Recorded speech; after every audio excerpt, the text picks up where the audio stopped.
പഹൽഗാമിലെ കണ്ണീരിന് operation സിന്ദൂറിലൂടെ മറുപടി നൽകിയ India പാകിസ്ഥാനെ ഒറ്റപ്പെടുത്താനുള്ള നീക്കവുമായി മുന്നോട്ടു പോകുന്നതിനിടയിലാണ് ഏഷ്യാകപ്പിൽ നിന്നും പിന്മാറിയെന്ന വാർത്തകൾ പുറത്തുവന്നത്.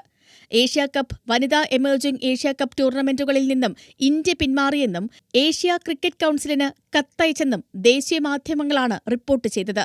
എന്നാൽ പിന്മാറിയെന്ന വാർത്തകൾ BCCI നിരസിക്കുകയാണ്.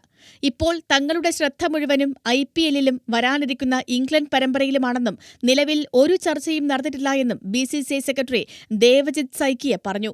പാകിസ്ഥാന്റെ ആഭ്യന്തരമന്ത്രിയും ക്രിക്കറ്റ് ബോർഡ് ചെയർമാനുമായ മുഹ്സിൻ നഖ്വിയാണ് നിലവിൽ ഏഷ്യൻ ക്രിക്കറ്റ് കൗൺസിൽ അധ്യക്ഷൻ.